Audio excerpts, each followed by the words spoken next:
দুদিনের ঝটিকা সফরে কলকাতায় আসেন বিহারের ক্যাবিনেট মন্ত্রী তথা হিন্দুস্তানি আওয়ামী মোর্চা সেকুলারের সর্বভারতীয় সভাপতি ডক্টর সন্তোষ কুমার সুমন। পাটনা থেকে হাওড়া স্টেশনে পৌঁছানোর পর তাকে স্বাগত জানান পার্টির রাজ্য সভাপতি সন্দীপ ধর সহ অন্যান্যরা।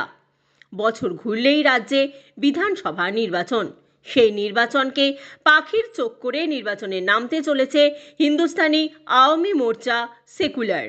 এদিন সাংবাদিকদের মুখোমুখি হয়ে তিনি ঠিক কী বললেন সেই কথাই শুনে নেব তার মুখ থেকে। हमारे चैनल में आपका स्वागत है। जी बहुत धन्यवाद आपको भी। सबसे पहला एक सवाल है, जिस तरह से बहुमत हासिल किया है एनडीए ने बिहार में, बंगाल पे भी चुनाव होने वाला है 26 में, क्या लगता है कि क्या हो सकता है यहाँ पर? देखिए एनडीए पार्टी पूरे देश में जनता के विश्वास पर खड़ी है और जिस तरह से बिहार में बहुमत आया हम लोग को, जिसको प्रचंड बहुमत करते हैं, 243 में 202 सीट हम जीत पाए हैं।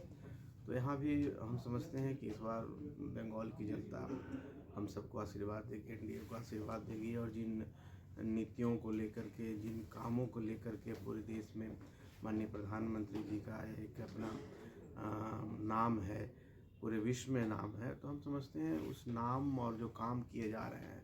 और बंगाल आप देखेंगे कि 15 साल से एक शासन है, उसके पहले 25-30 सालों से एक शासन है। तो यहाँ बंगाल में भी विकास की ज़रूरत है, विकास रुका हुआ है, तो विकास एनडीए सरकार कर सकती है, डबल इंजन की सरकार कर सकती है।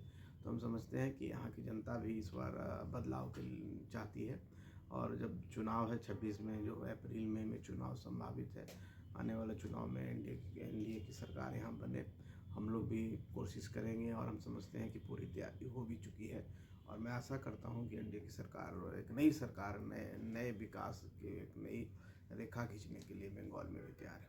पिछले बार जो हुआ था चुनाव बंगाल में, उसमें भी बोला जा रहा था, मगर क्या लगता है इस बार क्या एसआईआर का जादू चलेगा या कुछ और? देखिए पिछली बार मैं कहा ना कि 15 साल हो गया और उससे पहले भी 20-25 साल से सरकार और चल रही है। तो एक सरकार जब एक तरह की जब सरकार रहती है तो जनता भी ऊब जाती है। अब हम समझते हैं कि जो इस बार का चुनाव है विकास के लिए होगा, इस बार का चुनाव है बदलाव के लिए होगा, इसलिए हम कह रहे हैं कि आसपास सभी जगह पर एनडीए की सरकार बन रही है। जनता के सिर्फ बिहार ही नहीं, यूपी ही नहीं, हम समझते हैं कि असम ही नहीं, पूरे देश में जनता ने ठान लिया है कि एनडीए की सरकार को एक बार बना के देखना है, एक बार विकास देखना है कि एनडीए की सरकार बनने का मतलब क्या होता है।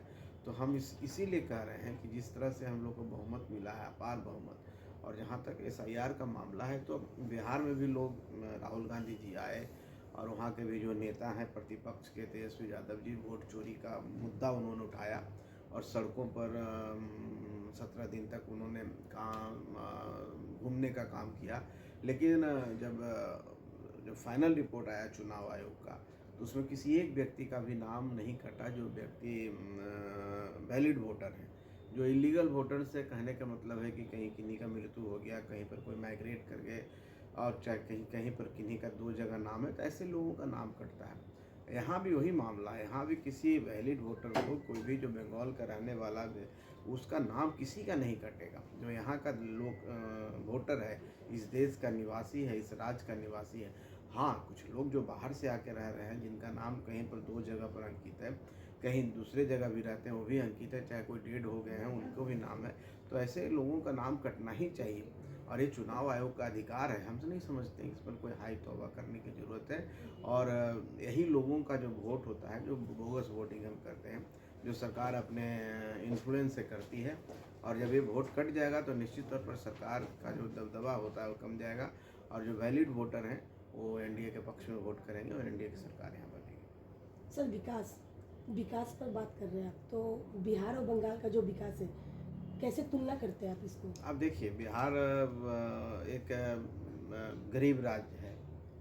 एक समय अगर आप जीडीपी के मामले में लें, चाहे किसी के मामले, लेकिन अब वो बिहार को आप देखिए कि जब एनडीए की सरकार है तो किस तरह से डेवलप कर रहा है, किस तरह से इंफ्रास्ट्रक्चर के क्षेत्र में काम हो रहा है। जब लालू जी की वहाँ सरकार थी तो जंगल राज कहा जाता था। आज बिहार में शांति है, समृद्धि है।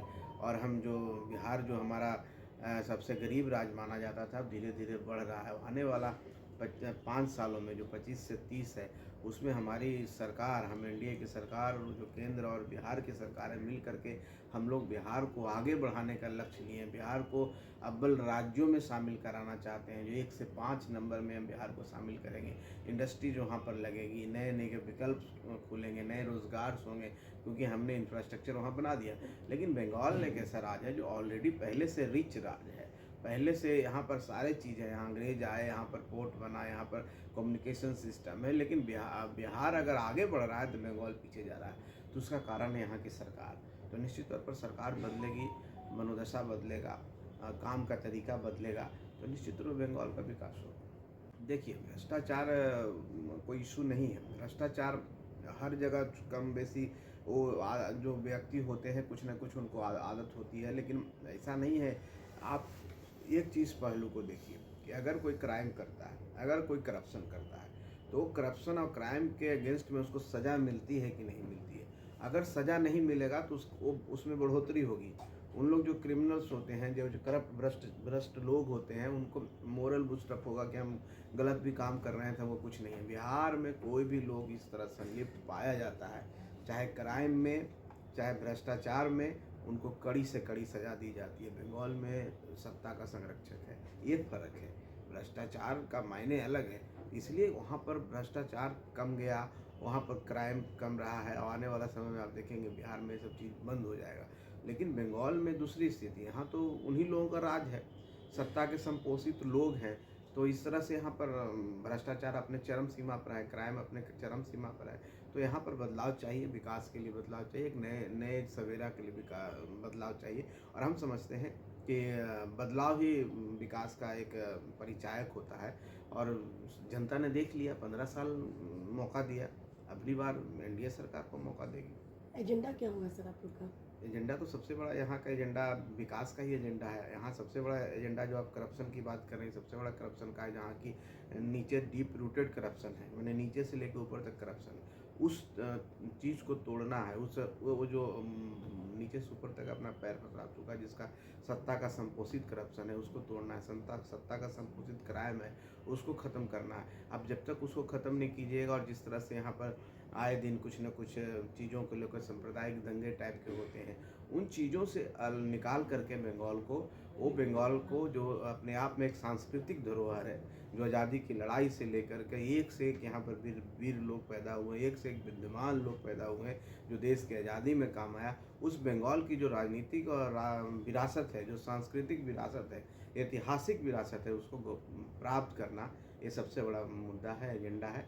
तभी जाकर के विकास हो सकता है, तभी जाकर के कुछ और भी हो सकता है। सबसे बड़ा चैलेंज क्या होगा सर? आपको लगता है कि हाँ कुछ चैलेंज होगा इस बार के इलेक्शन में यहाँ का? चैलेंज तो वही है कि हम कैसे सही वोटर, जो इस राज्य के वोटर हैं, वो वोटर बूथ तक पहुँच जाए, गांव में खास करके। ये सबसे बड़ा नहीं, चैलेंज। शहरों में भी ऐसा देखा गया हाँ, है। शहर में भी होता है। और दूसरा चैलेंज यही है कि उन लोगों को बाहर कर दिया जाए, जो बाहर के लोग हैं, जो यहाँ के वोटर नहीं हैं। तो ये सबसे बड़ा चैलेंज है, और चुनाव आयोग उसके लिए काम कर रही है। और हम समझते हैं हमारा चुनाव आयोग सक्षम है, और सब लोगों को जो गलत वोटर हैं उनको बाहर करेंगे, और जो सही वोटर हैं वो रहेंगे, और लोकतंत्र मजबूत होगा। और जब लोकतंत्र मजबूत होगा तो निश्चित तौर पर राज्य भी मजबूत होगा, और राज्य का विकास भी होगा। Bureau report, IGN Bangla, Kolkata.